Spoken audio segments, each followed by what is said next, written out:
আবারও ২১শে পালনের খবর। যথাযোগ্য মর্যাদা, ভাব গাম্ভীর্য ও বিনম্র শ্রদ্ধায় সারা দেশে পালিত হয়েছে অমর ২১শে ফেব্রুয়ারি, মহান শহীদ দিবস ও আন্তর্জাতিক মাতৃভাষা দিবস। দিনটি উপলক্ষে স্মৃতিসৌধ ও শহীদ বেদিতে ফুল দিয়ে শ্রদ্ধা নিবেদন, দিনব্যাপী বইমেলা, ফ্রি মেডিকেল সেবা, আলোচনা সভা সহ নানান কর্মসূচি পালিত হয়। প্রতিনিধিদের তথ্য ছবিতে ডেস্ক রিপোর্ট।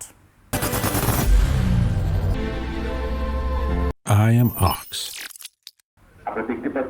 লক্ষ্মীপুরে সকাল 8:30টার দিকে পানি সম্পদ মন্ত্রী শহীদ উদ্দিন চৌধুরী অ্যানি বিএনপি ও অঙ্গ সংগঠনের নেতাকর্মীদের নিয়ে শহীদ বেদিতে পুষ্পস্তবক অর্পণের মাধ্যমে শহীদদের প্রতি শ্রদ্ধা নিবেদন করেন। সিরাজগঞ্জে শহীদ মিনারে শ্রদ্ধা জানান বিদ্যুৎ, খনিজ ও জ্বালানি মন্ত্রী ইকবাল হাসান মাহমুদ টুকু। জেলা শিল্পকলা একাডেমি মিলনায়তনে আলোচনা সভা হয়। ফরিদপুরে মহান শহীদ দিবস ও আন্তর্জাতিক মাতৃভাষা দিবস উপলক্ষে জেলা প্রশাসনের পক্ষ থেকে দিনব্যাপী আলোচনা সভা ও সাংস্কৃতিক অনুষ্ঠান হয়েছে। চাঁদপুরে কেন্দ্রীয় শহীদ মিনারে ভাষা শহীদদের প্রতি শ্রদ্ধা জানান সংসদ সদস্য শেখ ফরিদ আহমেদ মানিক ও জেলা প্রশাসক নাজমুল ইসলাম সরকার সহ সর্বস্তরের জনসাধারণ।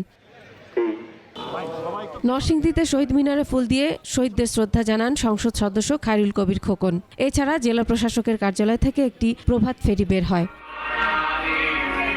মাদারীপুরের কালকিনিতে হয়েছে আলোচনা সভা, ভাষা আন্দোলনের উপরে চিত্রাঙ্কন প্রতিযোগিতা ও পুরস্কার বিতরণী। নাটোরে 2 দিনব্যাপী বইমেলা ও মহান শহীদ দিবস ও আন্তর্জাতিক মাতৃভাষা দিবস উপলক্ষে আলোচনা সভা হয়েছে।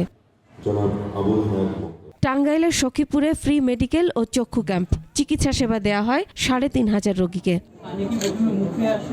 আনসার ও গ্রাম প্রতিরক্ষা বাহিনীর মহাপরিচালক মেজর জেনারেল আব্দুল মোতালেব সাজ্জাদুল মাহমুদ গাজীপুরের শফিপুরে বাংলাদেশ আনসার ও বিডিপি একাডেমিতে ফ্ল্যাগ পোল বাহিনীর নিজস্ব পতাকা উদ্বোধন করেন। পরে জাতীয় পতাকা উত্তোলন করা হয়। মাসুম আলিসা, ডেস্ক রিপোর্ট, ২১শে টেলিভিশন।